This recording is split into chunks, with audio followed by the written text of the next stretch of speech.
All right.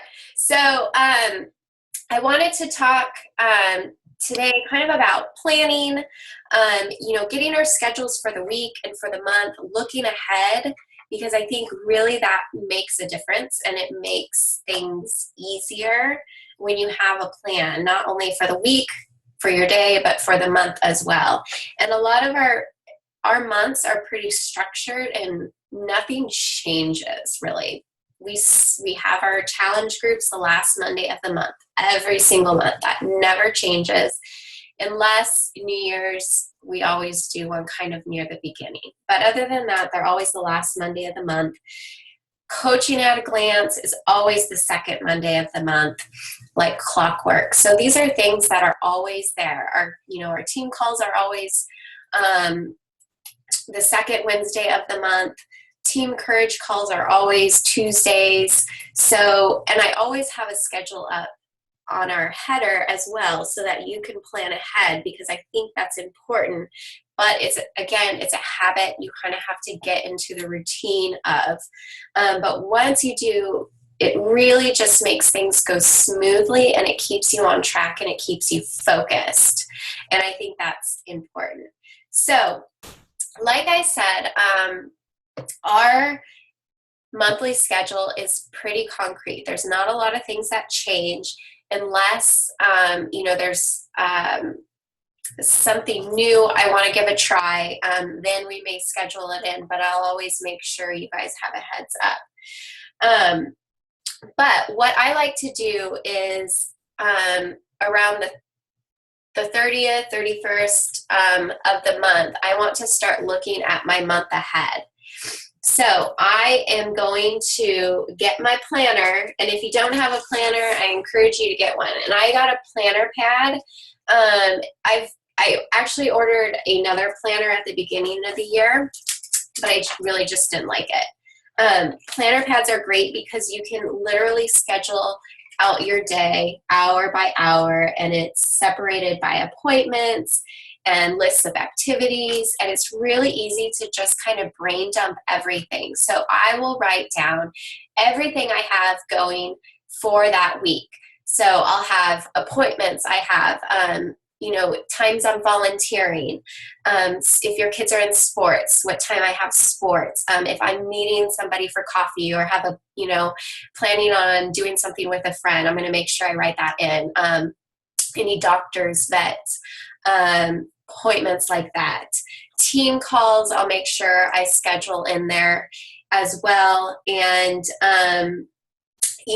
if you have a date night planned with your spouse or an activity planned with your family, I write that in there as well, just because life gets crazy and there are a lot of times that I will completely forget something. And by writing it all down, I make sure that I don't forget, and B, it allows me to kind of work my work schedule around that.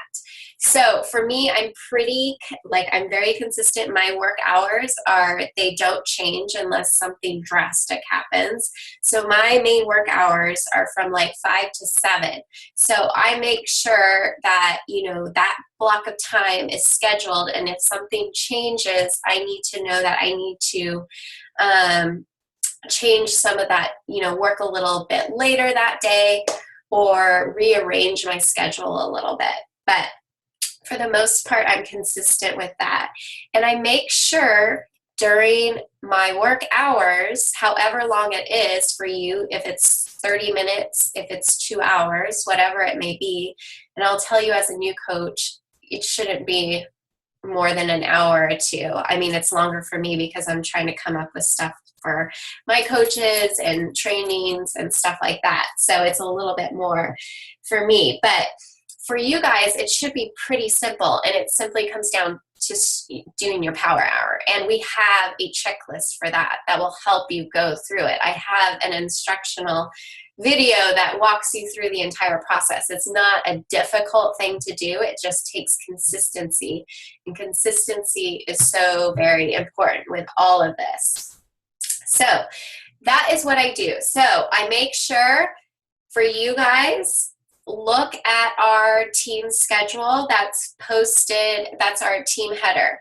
So I would write down everything that's on there and put it on your monthly calendar, and then break it up by weeks and start filling in your appointments and things you need to do. Now, the other thing when it comes to planning is the reason why I have my month scheduled out is so I can start thinking ahead of when I'm going to make call to action social media posts and when to start inviting and when I should start focusing on inviting for different things. Now, some people like to invite 2 to 3 people a day, and that's fine. I want you to do what works for you and what makes you comfortable. For me, I tend to do a lot of my inviting all at one time. And for me, when I have a challenge group coming up, I will start doing the majority of my inviting at the beginning of the month to get them prepared for the end of the month. Now, I do this for 2 reasons. One, it's just kind of a habit I've gotten into, and I like to think coming into a new month as a fresh start and kind of an extra wave of motivation. And 2, it gives me time to have those conversations with people, to see who's interested, and it gives them time to sign up.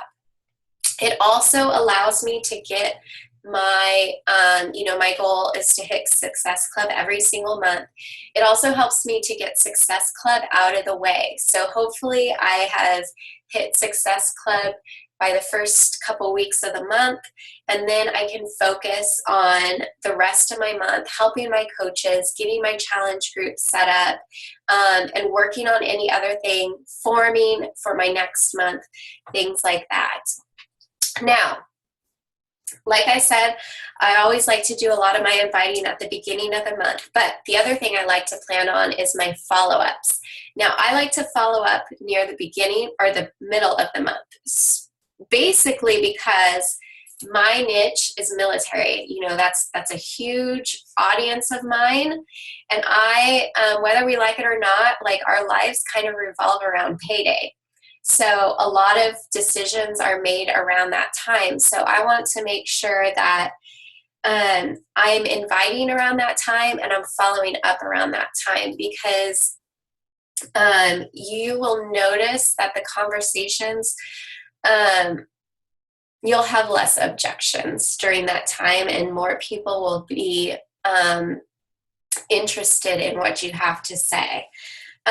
So keep that in mind. If your audience is, people who get paid on a weekly basis, then, start thinking about that.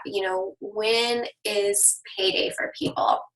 As bad as that sounds, it really is the reality of how it is.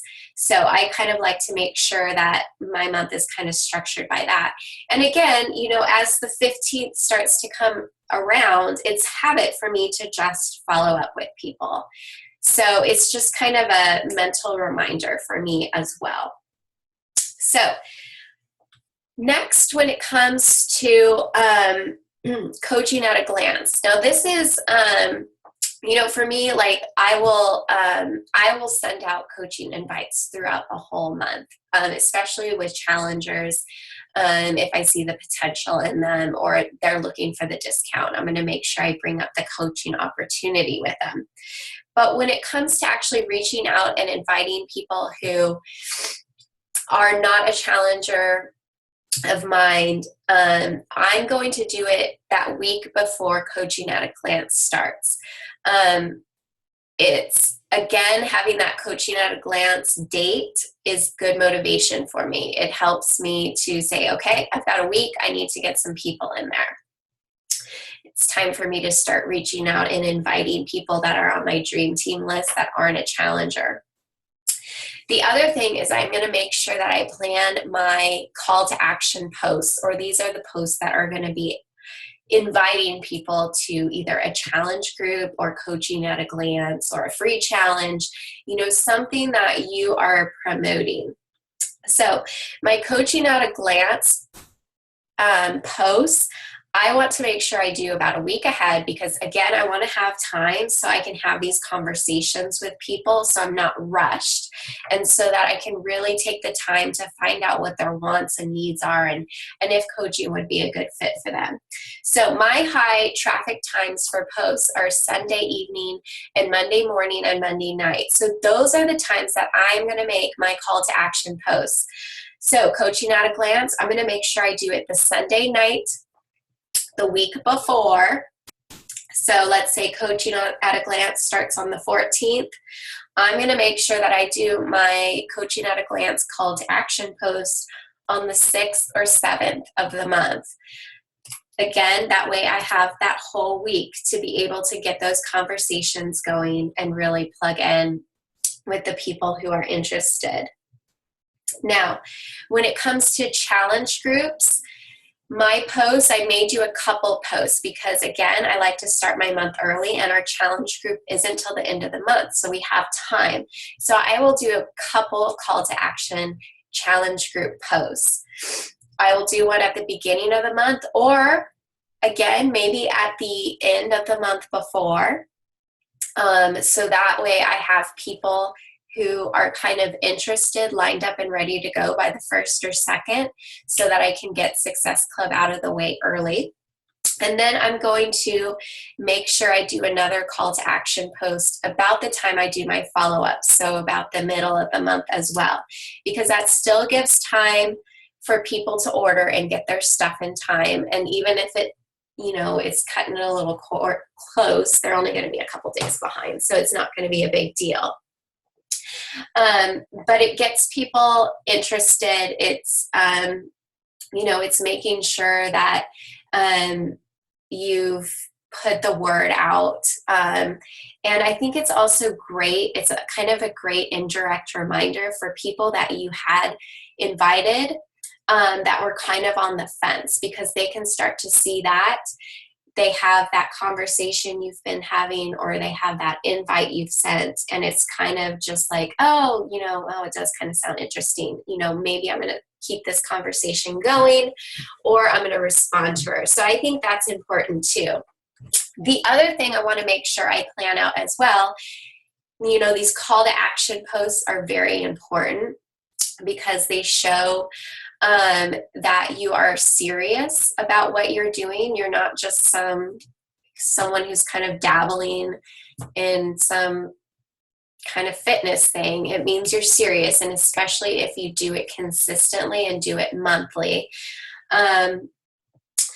But the other thing you need to think about is, before you do these actual call to action posts, you need to make sure that you're jabbing or you're breadcrumbing before you have these, because you want people kind of thinking about it. And then they're going to see that you have a challenge group coming up, and they're going to want to be a part of it. Or when you go to invite them, they're going to want to be a part of that. They're going to be open and receptive to what you have to say and what you have to offer them. So great ways to kind of breadcrumb or jab on social media when it comes to challenge groups is sharing how the challenge group has helped you, how it's impacted your life. Share challenger successes with people. Share transformations. If somebody sent you a text that said, they've hit a weight they haven't seen in years, or, they're just feeling better, or, they're really enjoying working out, or maybe they've increase their weight, or now they can do like a pull-up when they couldn't before. All of these are great things to share, and to share often, because we want people to see what kind of have a sneak peek of what we actually do and what these challenge groups are about. If there was a post in our challenge group, like for example, yesterday, one of the things I encouraged our challengers to do is share like one of their favorite workout songs, or the type of music that really gets them pumped up. That's a great thing to share about. Like maybe like me, I love gangster rap. It's like my favorite. So maybe that's not something a whole lot of people know, or they would, think they know about me. So I'm going to share that because that's kind of fun. And then kind of engage your audience as well and ask them what their favorite music is. Or, maybe if they have a great playlist that they wouldn't mind sharing with you. These are all great ways to kind of share what we do indirectly without selling anybody, but just, again, giving that snapshot into, the day in the life of a coach. The same thing goes with coaching at a glance call to action posts. Now, before I make this post the week before, I'm going to make sure I have a couple posts that talk about how coaching has impacted my life, or maybe the lives of some of my coaches. So I'm going to talk about, it doesn't have to be about money. It doesn't. There's so many things that coaching has done for me that has nothing to do with money. So maybe it's, again, going to be, you could do a double jab about your challenge groups and coaching, maybe why you love running these challenge groups. Because you get to see people, get that hope back, get that motivation, starting to feel better, share that with people. The other thing I love to share about coaching is kind of my flexibility with my schedule, or how I can work from home, and, I can work my business hours around my life instead of the other way around. These are all great things to share with people. And that's something that we all can relate to on some level. And the other thing I like to think about too is when I'm making these jabs is really who I'm speaking to. So, my audience is military moms, and a large part of what drew me to coaching is going to interest them as well. So, why did I think about why you became a coach? And, project that into your post and really speak to your audience. I became a coach because, the accountability is great. And, I was afraid to go back to work. Like, I didn't want to leave my kids. I wanted to be a stay-at-home mom, but I wanted to contribute to my family financially, and I wanted to kind of have something that was mine, so I wasn't just sitting here having my life revolve around my husband. I didn't want that. So those are things that I talk about a lot when it comes to sharing coaching. And that's something that everybody can relate to. So kind of when you're making these posts, make sure you have emotion and feeling into them. Think of it, again, I say this all the time, but think of it as a blog post. So, have a picture of you or your kids, or you with your kids, make it very personal, and share a little bit of your story with it. Because people are really going to be drawn to that. People are drawn to emotion. They're drawn to people's stories. We want people to come to you because they relate to you. And by sharing that, people are really going to have that relationship with you. They're going to start to build it with you, even if they don't know you. All right. So that's kind of how I plan my month. And I do this, it doesn't change. Again, this business is simple. It's doing the same thing over and over again. So every month is exactly the same. It just helps if I have it kind of written down, even though it's silly. Like, I know I need to make a call to action post, but I'm going to make sure I write that down, because having me write it down makes me more focused and makes me do it. So if you have a hard time kind of keeping up, with your to-do list, make sure you write it down on a calendar and hold yourself to it, for a month. And pretty soon you're going to start to see, you're going to start to reap what you sow. It's going to start, that momentum's going to start going, but you've got to be consistent with it, even if you feel like you're not getting anywhere. All right, so Adrienne, I'd love to know, you're the queen of planning and organization. So what are some things that help you kind of stay on task and help you kind of plan your week, your day, your month? So I have the planner pad too. I just got it, so I'm still learning how to use it. But I love how it's broken down into the different categories, and there's not enough room in the bottom time part to write, everything down. But there's, in the middle section, you can kind of write what your day is and then add to where it goes time-wise. But one thing I've been focusing on too is I watched there was a video that went with the planner pad, and it talked about how to use the planner pad. So in the top section, you write down the categories. So those things are important to you and that you want to get to. And then in the second section, you break them down by day. And then in the third section by time and how they fit in. But one thing that I found for me is in one of the videos that I don't remember if it was in the green room or what we watched, that it was about posting, and don't just post to post. You have to post to be intentional and to add value to others. So I actually will plan out my posts at the beginning of the week for the rest of the week and make sure, I include like a fitness related post or nutrition, and then just random life posts. And it's flexible. It could change. Like something might come up during the day and I want to post about that, and I'll just slide whatever over. But that's helped me be really intentional about what I'm posting, and not just posting to post. Mm-hmm. And then I am the nerd that laminates her power hour. Nope, I think that's great.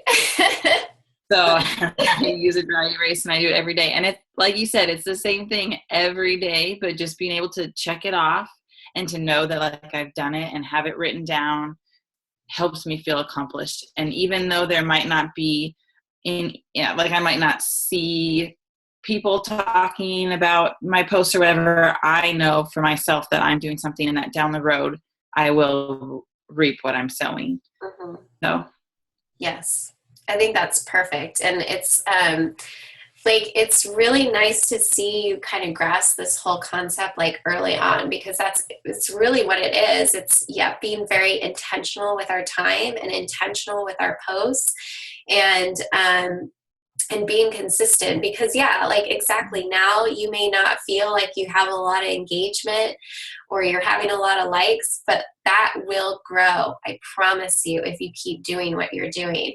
But I think the biggest problem is people just kind of, after doing it for a week or two, they're like, well, I'm not getting anywhere. And obviously nobody cares. So they just give up. And that is the worst thing you could do, because not only does it completely stop the momentum that you had started, but it's going to make you look like, you're not really in it. So, we want people to look to us and to come to us as professionals. So you've got to treat your social media that way. You need to treat your invites that way. And that's why following up is so important too, because you are a coach for a reason. And if you want to make this successful, then you need to treat it that way.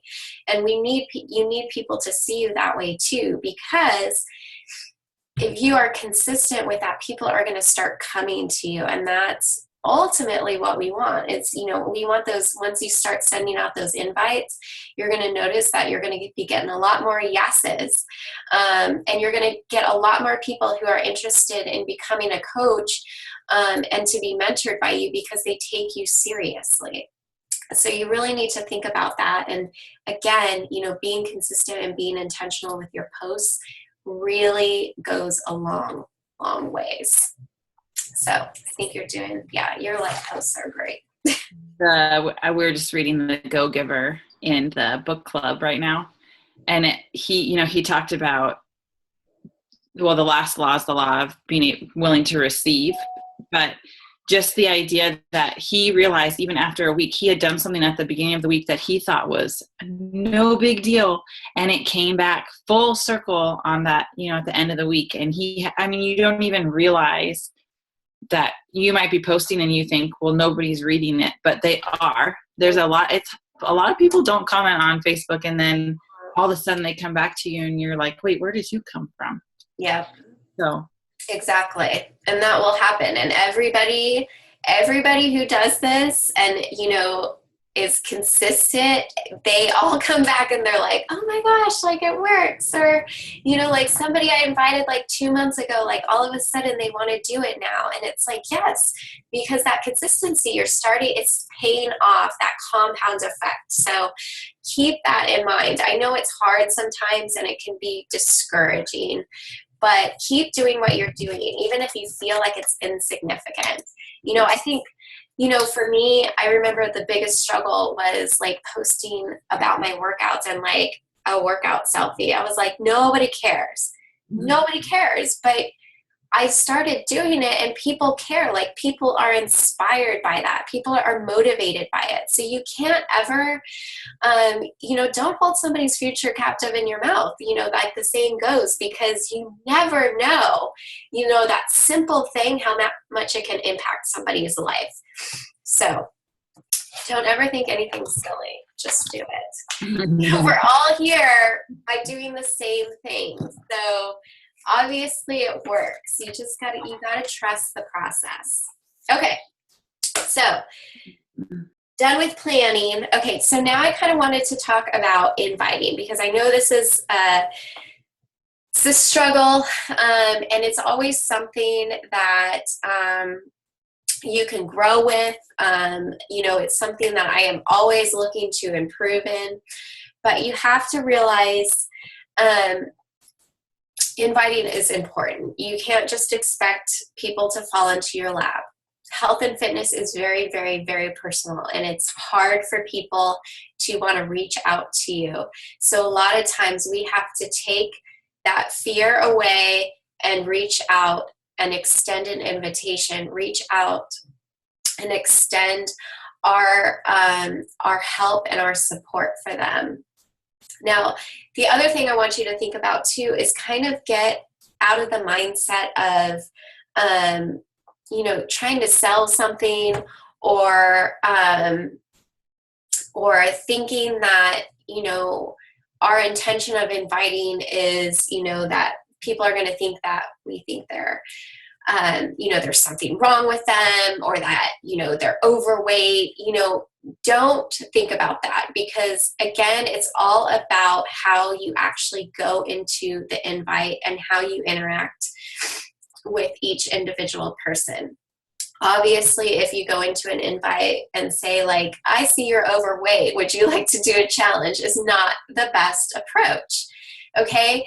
There is nobody that I have on, I have a wide range of people on my invite list. I have people who are in fantastic shape, and I have people who may have a lot of weight to lose. But health and fitness is for everybody, no matter your age, no matter your situation, no matter, your health. Health and fitness is something that you can market to men, women, young, old. It's for everybody, and it benefits everybody. So you have to think of it that way, and you have to think about what you have to offer as a coach. You really have to have that confidence in what you can offer somebody. And I think once you start to gain that confidence, everything just becomes a lot easier, because you really believe and show and express that passion and value with what you can offer. So it really comes down to determination over desperation. Really try to go into each invite and each post and speak with confidence and passion. What helps for me is I kind of go into every invite or every conversation with the assumption they are on board. I'm just going to assume they are going to join me, because it's really as simple as that is. It really is a mindset change, and it can completely change the tone of the conversation, and it really can change the outcome of a conversation if you go in with confidence versus if you go in with being scared and having that fear. It's going to show. So really try to express how excited you are to have them on board and in the group. So when I am having a conversation with somebody and I'm kind of explaining the challenge group, or even when I'm just sending out that initial invite, I am going to kind of speak to them and tell them why I would love to have them in the group, what they could bring to the table. By this point, you should have a decent relationship with the person and kind of know how they are. And, find a positive, find those great things of value that they could offer people, either as a coach or a challenger. And I try to make sure that I express that to them in some way, shape, or form. Okay. The other thing you need to think about too, as you're going into these conversations, is you have to realize that you have the ability to give hope to people. Health and fitness, this isn't candles, this isn't, nail polish, this is life and death to some people. I've had challengers where, they have some serious medical issues and they need to get their health and weight under control, or they really need to start exercising again. These are all really, really important things, and you need to make sure that you take your job as a coach seriously. It's not about you. So start really putting that ego aside and that fear aside, and thinking about your challenger or your potential challenger or coach first. And I think when you start to kind of look at it that way, everything changes, because they're going to start to see you as somebody who cares about them, because you do. You have their best interests at heart. You know what a challenge group can do because you have been through it. You have been impacted by it. You know the value it brings to people. So do not be afraid to offer that to somebody. I see so many people fail or just get disheartened, struggle and, reach the lowest of lows. But, you bring them into this challenge group and you give them that hope back and you give them that encouragement that they can do it. And you can see people's lives completely change in 30 days. That's all it is, just 30 days. And you can have somebody who went like, I just, really struggled with my weight. I was feeling awful. I never was able to succeed. And now here I am 30 days later, like I'm down 10 pounds. I've lost, 5 inches and, I'm starting to feel good again. And I have that energy back and I can keep up with my kids, or, I'm not having that pain anymore.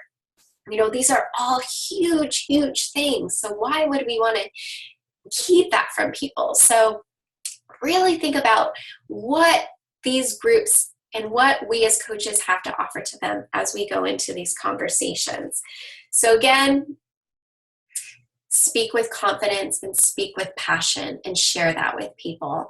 And if you have a hard time expressing that into words, then send a voice message or get somebody on the phone, because I think, in our day and age, we really don't have a lot of opportunity to actually hear somebody's voice. And I think that goes the extra mile if we're willing to, if we're talking to somebody and, they are just kind of having a hard time, to say, hey, like, let's get on the phone, let's chat, does 5 o'clock today work? Like, I'd love to talk about this with you. Because that extra, taking that extra step, going that extra mile is going to mean the world to somebody. It really is. You'll be surprised by how many, by sending just a simple voice message to somebody, how much it can make their day. The same with me. Like, if I get a voice message from somebody, it's just nice to hear people's voices for a change, and to really hear the emotion in what they have to say. Same thing when it comes to inviting. So, okay, so we've all kind of talked about, what do we say when we invite? And again, we want to keep it simple and we want to keep it about them. We don't want to be focusing on us. It's not about me, me, me. It's about them. So we want to make sure that our invite projects that and is short and simple, and it leaves people with a question. Now, what I like to do is I always start my invites by asking a kind of just finding out about how they are in life in general. So if they've taken a trip, I'm going to ask how their trip was. Maybe they got family photos. I'm going to kind of talk about that. Maybe if they've been dealing with something, whatever it is, take the time to ask about, what's going on in their life. And again, this is going to get them, one thing, it's going to make them want to respond to you. So even if they completely ignore your invite part, at least you're going to have that conversation going. And that's what we want, is we want to just get that conversation going and building that relationship further. After that, that's when I'm going to go into my invite. Now, make sure before you send out these invites, you have some sort of relationship with them. So take the time a week or two before to make sure you're showing up in their life by commenting or liking on their posts, or, if they're commenting on your posts, taking that time to engage with them. Maybe sending out a message just to kind of see how they are if it's been a long time since you've talked, to kind of get the conversation going. But, so back to the invite. So once I've kind of asked a couple questions about what's going on in their life, that's when I am going to send out my invite with it. So, and again, I kind of, keep it simple. You don't want to bombard them with a bunch of facts, because that's going to be too overwhelming for them, especially when they have no idea what a challenge group is. They're just going to be like, this lady's crazy. So we just want to keep it simple. And we just want to make sure that we kind of share our heart, and again, share our passion and confidence with them. So here's an example. I wasn't sure how you would receive this, but I know my heart is in the right place, so I decided to put my fears aside and just ask. I know you've really been working on yourself. Have you ever considered doing a challenge group with me? I'd love to be a part of your support system and share your journey with you. Boom, that's it. Sets, hit send. That's all it is. And that's something you can tweak a little bit, because you want to make sure that it sounds like you. Otherwise people know you, they know how you talk, they know your mannerism. So don't be sending them something that definitely sounded scripted, because that's going to turn people off as well. That's going to come across as salesy. So you want to make sure that you tweak these a little bit to make it sound you, how you would talk. If you're really into feelings, maybe put a little more feeling into it. If you're not, maybe make it a little more cut and dry. But people are going to know, they're going to know how you speak. They're going to know how you have a conversation in text. So make sure you kind of tweak it around what you would say, and make it you and make it genuine. Can I throw something in? Yes.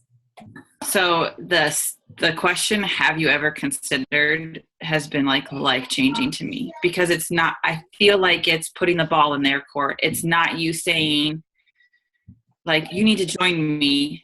It's, hey, this is about you. This is about you making the decision. I'm here for you if you're considering doing it. And I want you to know that I'm going to ask you if you've considered it, but it's about you. It's not about me. Exactly. Yeah, I think that's great, and a great way to look at it, because that's exactly it. It's the ball's in their court. And again, you're not forcing them. You're just asking, or have you thought about it? Maybe considering is not a word that you use in daily conversation. So how is a way that you can rephrase that to make it more you? Yeah, and I think that's the great thing, because again, this just gets people intrigued.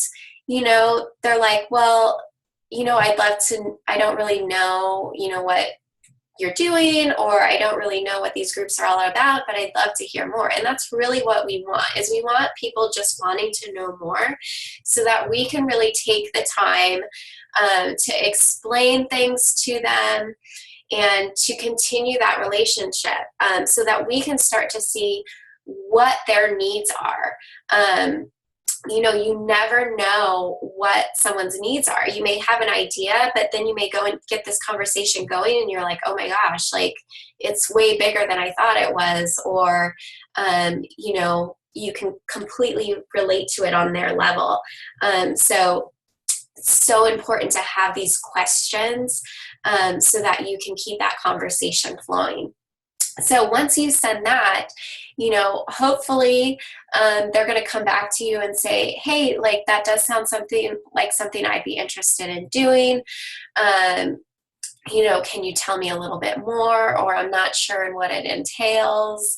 And then we can go from there. If you get somebody who ignores the message, that's okay. Make sure you put them on your follow-up list.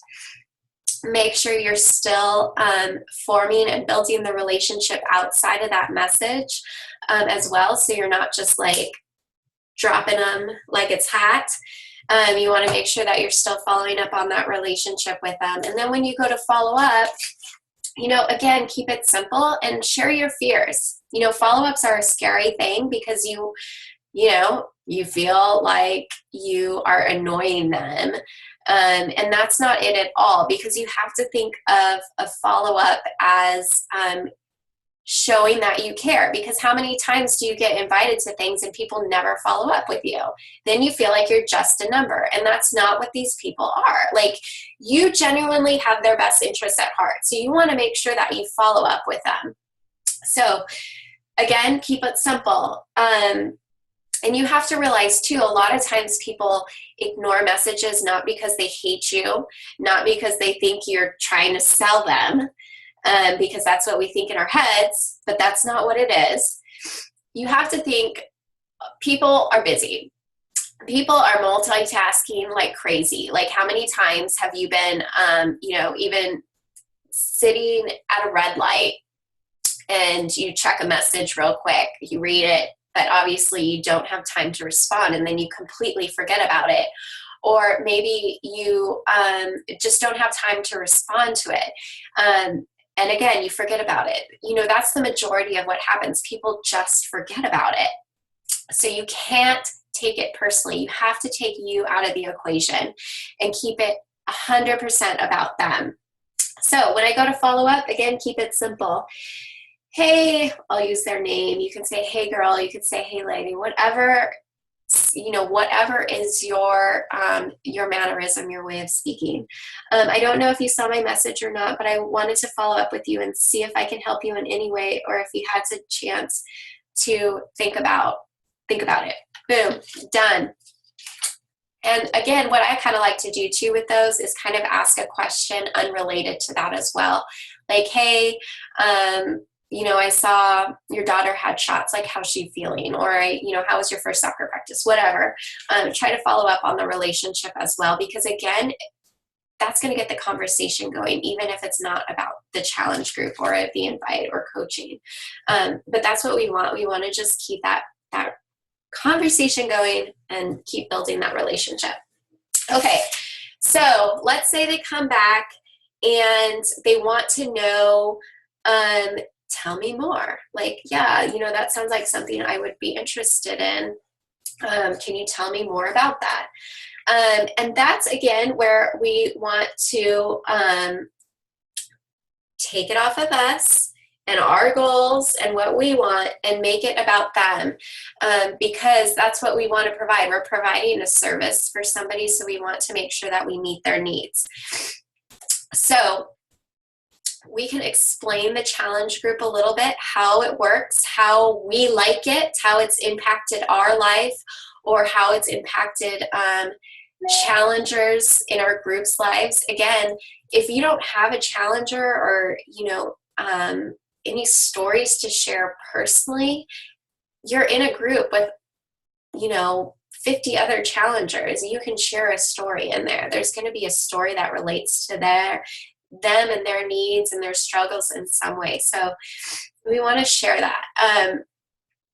And then we want to find out what their wants and needs are, where their struggles are. So after I kind of explain how the challenge group works, that's when I'm going to find out kind of what their needs are. So, what are their particular goals?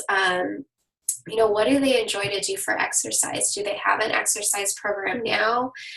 What do they like to do? What do they don't like to do? How's their nutrition? Do they need help with that? Maybe they're vegan, or, they have a lot of allergies. We want to make sure that we find that out. Maybe there's somebody who just has a huge sweet tooth, and that's a big struggle for them. We want to find that all out. And the other thing we want to find out is, what do they struggle with in their daily life? Are they super busy? Because if that's the case, then we want to make sure that we recommend a program that's short. We don't want to, recommend like P90X, because that's going to be way too long for them. They're not going to have time to do it, and they're going to fail, and we don't want that.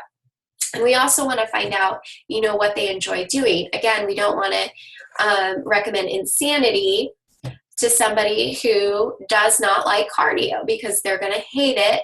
Yeah, exactly. They're going to hate it, and they're going to think you're crazy.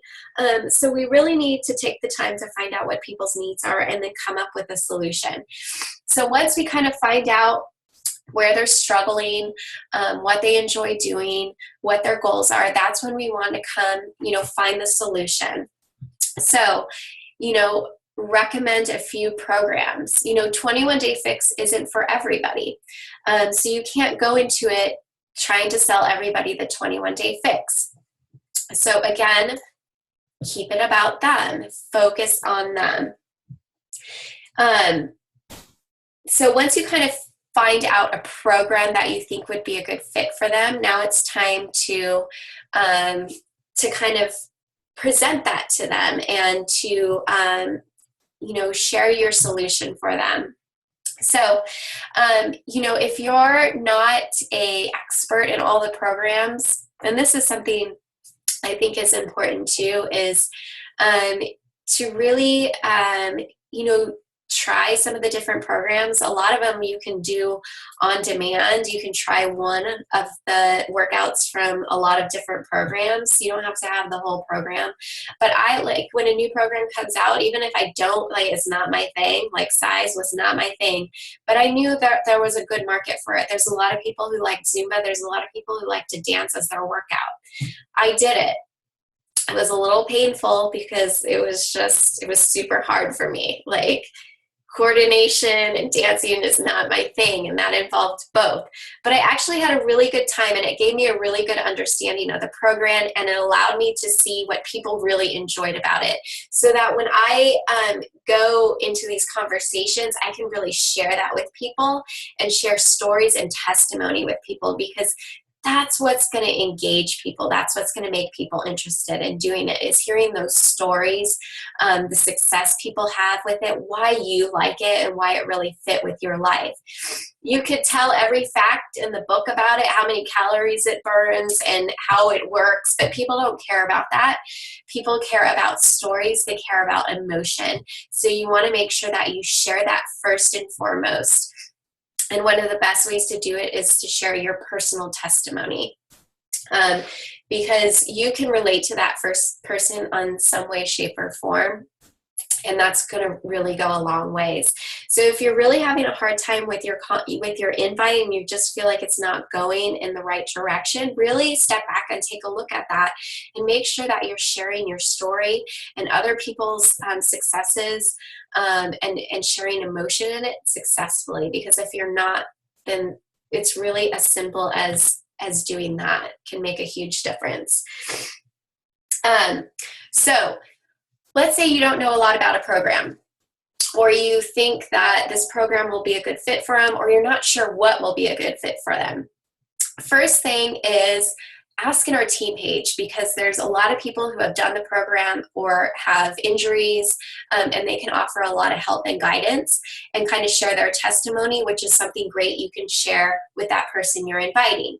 Another great place to find information is go to Beachbody Facts, and it's beachbodyfaq.com, and it will have information on every program. And it has, so when you go to that, you can click on the program that you want, or you type in whatever program it is. So let's say 21 Day Fix, type it in, you go to its specific facts, and it has a little description of what the program is.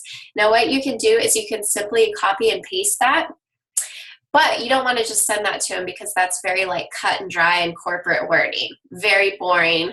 We don't want that. We want to kind of tweak it a little bit, keep the basic outline the same, the explanation, but kind of put it into your own words.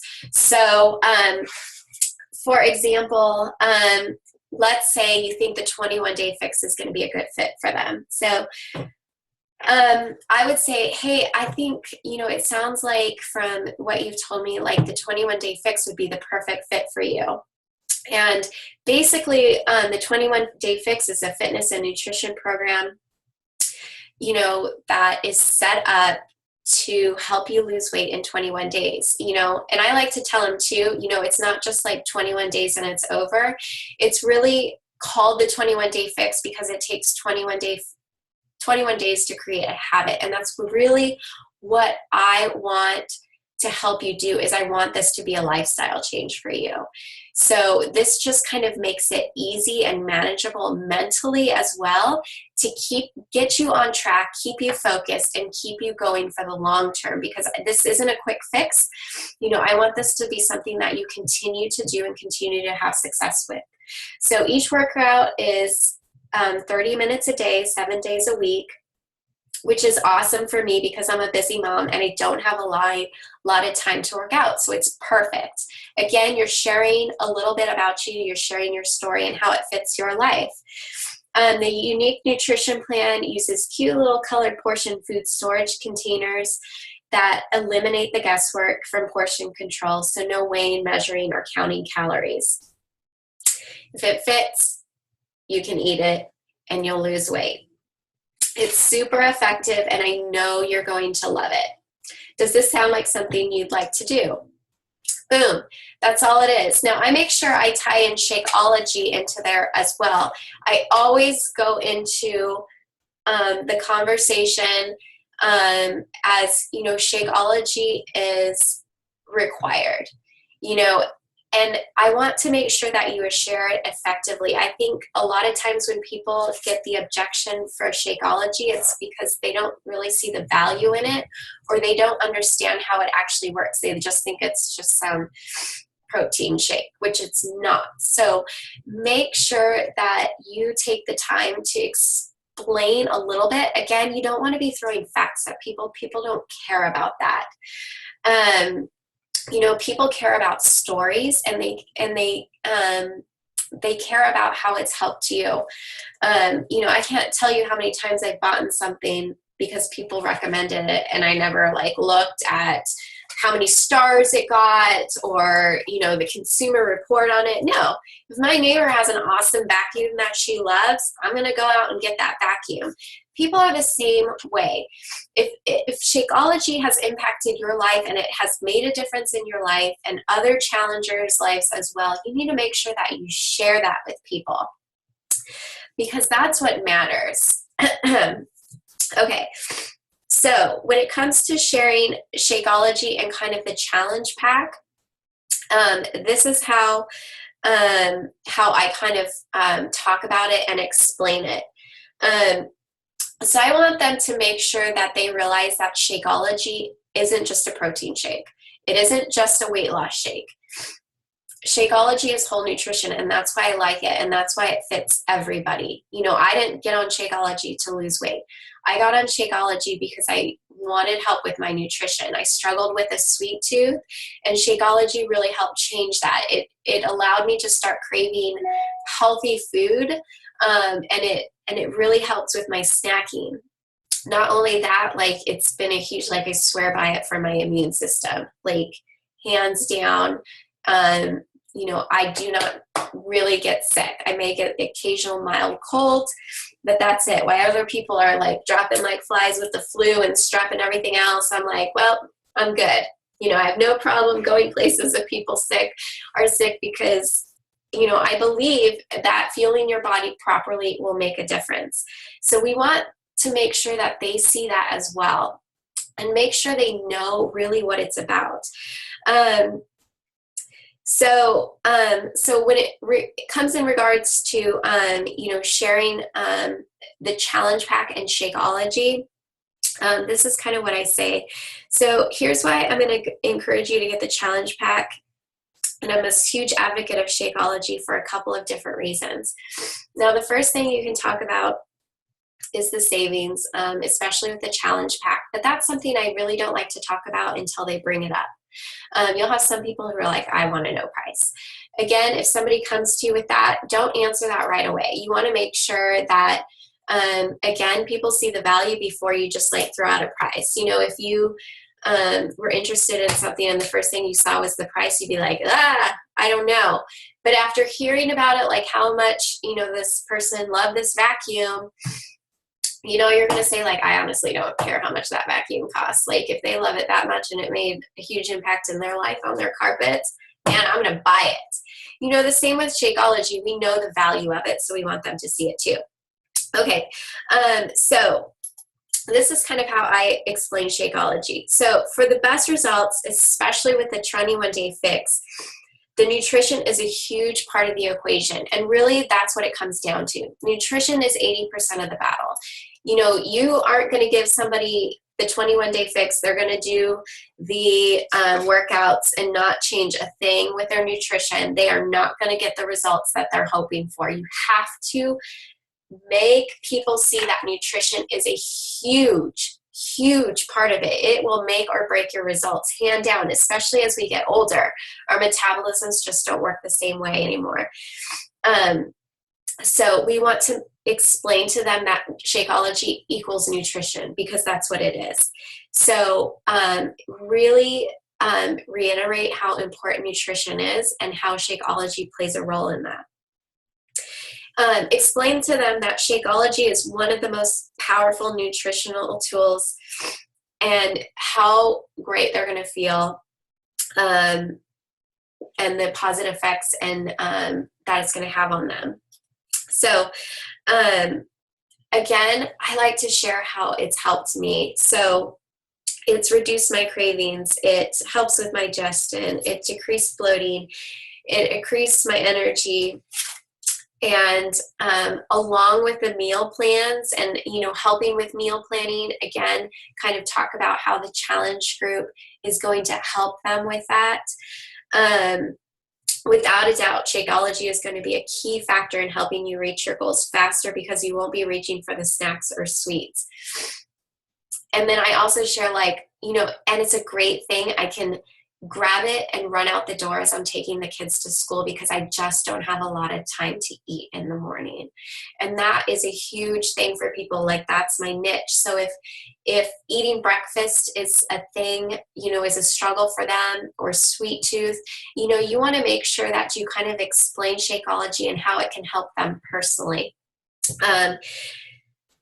Okay, so then I kind of tell, hey, the cafe latte is my dream come true. I can't get enough of it. It's good. It doesn't, a lot of people too, have the objection, I don't like protein shakes. Either do I. They're disgusting. And that's why Shakeology in the beginning, I was like, I don't want to do it. But when I had it, I was like, this is actually really good. And now I'm like, I could drink this 4 times a day, hands down. It's it is. If I have a sweet craving, that's what I'm going to have, and I'm going to be satisfied by it. So say, listen, I don't want to sell yourself short. This is an amazing program. I'm committing to helping my challengers experience the absolute best way to get results, just like I have. So are you ready to give it a go? Are you ready to make this happen? Or I can't wait to do this with you. Again, you want to make sure that you go into the conversation, owning it, having that confidence, and with the assumption that they are going to join you. So make them feel like they're a part of it already. So after that, I usually don't really have any objections. People are usually ready to go, because I've taken the time to really find out what their needs are, what their wants are, sharing testimony with them. and letting them know that I'm here for them. And, worst case scenario, they can get their money back at the end of the 30 days. So it's not like they're going to be out. If it just doesn't work for them, that's okay. They can get their money back. So, what's the worst that they can have? What's the worst that can happen? I think they deserve the chance to try, and for you to be there and help them become the most successful that they can with it. So that's all it is. So do you have any questions? I have one question about inviting. Yes. Do you, when you are thinking of people on your dream team or people that you're going to invite to coaching, are they all people who have tried product before, or do you ever invite people who have never done any of it? I invite both. I think it's definitely easier to have, get coaches who are challengers, because I think the big thing that I think hands down what makes a great coach is somebody who really sees the value in the programs and in what they do. And I think the best way for people to see that is by being a challenger, because they've been through the challenge groups. They know how they work. They know the impact it can have. They're seeing other people have success with it. They're seeing how other people enjoy it. And they've gotten results themselves. So really, when it comes down to coaching, it's, you can say, hey, you could get it for the discount. Or, the business is always there. So whether they want to start the business in the beginning or not, maybe they just want to have the discount, then after a few months decide they want to, try the business side of it. They have that opportunity. And usually, those challengers who turn into coaches, it basically training them's a lot easier, because it just comes down to, hey, you've already kind of been doing it anyways. You're doing it in the challenge group. So you just need to take that to your personal page, and then you need to reach out and, invite people. And that's all it is. It's harder with coaches who I get, who haven't been a challenger before, or haven't used the product, or really don't know anything about Beachbody or coaching or anything. They haven't been impacted by it. It's a lot slower process, or they may try to go about it kind of in a salesy way at first. Mm-hmm. So I've really been focusing on new coaches that haven't been a challenger, hey, let's have you be a challenger first. Let's, I'm going to put you in a group, do your program, post in the group. And then after those 30 days, now let's kind of start focusing on the business, because I think the value of a challenge group goes a really, really, really long ways. And I want to make sure that people fully understand it, because that's going to completely change the way they post, and it's going to completely change the way they send out those invites and have conversations with people, because they're going to have that testimony. And I think that goes a long, long ways. But yes, I absolutely have coaches that haven't been haven't done a program. But the other thing too with coaches who haven't done a program or been a challenger is a lot of times they're interested in it for the money, and it's harder to keep them motivated, because unless they're a real go-getter, it's going to be slow to kind of build that income. But income is their main focus and what keeps them motivated. So if they're not getting that income, then they lose that motivation. Whereas somebody who's a challenger, they know how it feels. They know how it feels to be in the beginning, and they know how it feels to be on the receiving end. So they can really walk in that other person's shoes. And I think they are really kind of out there to make a difference in people's lives. That's what motivates them, and not so much money. So I think that's important too, because it's easy. The business plan is a great business plan. It's enticing, but it's so much more than that. And if you go about it in a way to make it about finances, you're going to fail, because it's very personal to people, and people need to to feel valued and feel like they have support and that you're not just a dollar sign to them. So, Right. yeah, so that's kind of how I approach it. So, I'll invite people, and then, once they sign up, then I say, hey, like, let's put you in a challenge group. Like, let's just focus on that so you can get an idea of what it's about. And then, let's kind of start building your social media, and then we'll go from there. Okay. And then what about, this is now down to inviting, but what about somebody who was like, yes, I'm all for it. That sounds great. This is what I want to do. And so you're like, okay, great. Here's the link. And then they don't ever follow through with completing that part. Well, that's how do you follow through?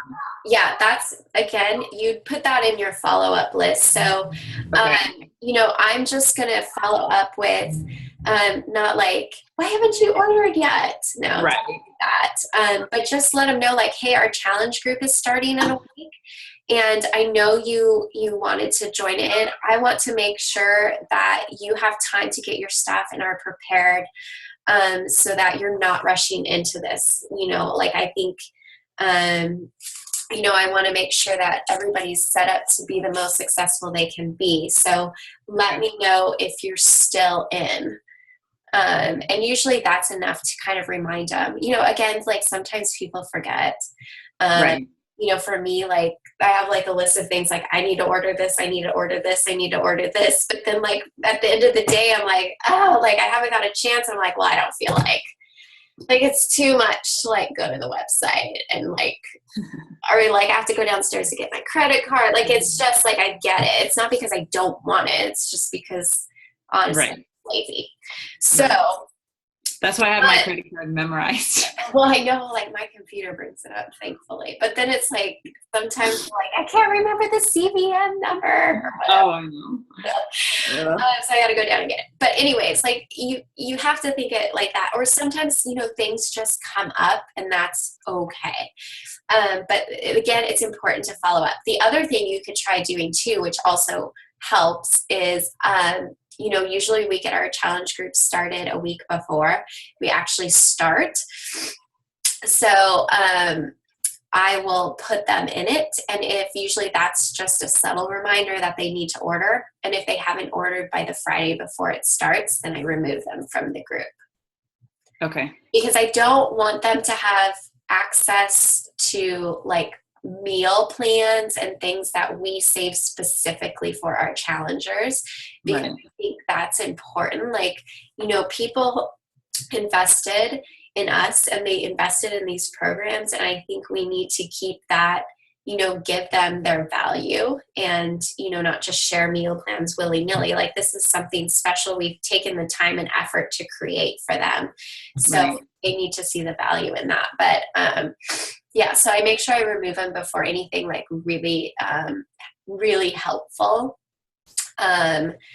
is shared, so that they can't take it. And again, it's kind of makes incentive to why they should be a part of the group. Right. Okay, one more question. So I had somebody who said on a post, like, hey, I'm interested, tell me more. So then I wrote to her, told her, like, a little bit about it. And then I was like, well, have you ever considered doing it? And so then she, like, wrote me this long post back about everything that's going on in her life. And she just said, to be honest, I'm just looking for a support person, somebody to help hold me accountable. So I haven't responded to her, but I feel like I just need to go back to her and, like you said, show value in what the group is and tell her that Shakeology is required and this is why. This is why. Right. And that's the thing is, and you can kind of rephrase it where you wouldn't have to say, like, Shakeology is required, but I just kind of say, like, we're all using Shakeology because of, nutrition is the biggest part. And I want to make sure that, you're set up for success. And this is why, Shakeology is, this is why I like it. This is how it's helped. That's when you kind of want to explain it. Again, like, you don't have to be like, it's got, like, goji berries. Like, people don't care about that. Like, I don't even know what half those things I don't even know what it is either. Summer doesn't either, so it's okay. So exactly, like people don't care about that. Obviously, you want to take note of ingredients if they have allergies. Right. But other than that, like ingredients never come up. I'll say like whole food formula because I think that's important. Sometimes I'll say like there's nothing artificial because I want people to realize that it's a quality product and it is dense nutrition. It's not protein, it's dense nutrition. So I would say that. And then because I get a lot of people who say like I really struggle with home workouts, or I just don't think I can do it.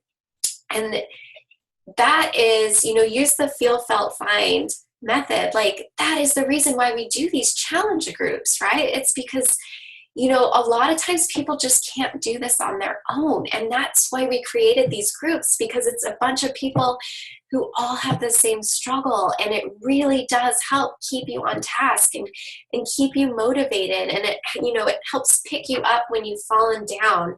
It really does make a huge difference, and it's often the missing piece in the puzzle. We've got busy moms in there who are working 3 jobs, and they are making the time to get their workouts in, and they're feeling better because of it. Like that's the things you need to be sharing with them, because that's what's going to matter to them. Right. Well, and I feel like my story, like the whole reason I joined way back when, was mostly because I wanted to get my nutrition aligned. I didn't care so much about the fitness part. So I just jumped in and tried it. And obviously it's been so much more than that, but just sharing that with them, like, I think is helpful. Yes, I think that's a huge thing, is just sharing those stories and sharing those testimonies with people. And that's why, I think being a challenger or being a coach in a challenge group, even if you don't have a challenger at that time, is so important to kind of keep you focused and that head in the game. Because how many posts have we seen in our challenge groups where people, I've had people struggling with like depression or struggling with, cancer, like sickness in the family, and like these groups are kind of what are holding them together, or what are giving them that motivation to get through their day, period. That's really powerful stuff. Like, this is not like, these groups aren't just for fitness. Like, it's helping people in more ways than one.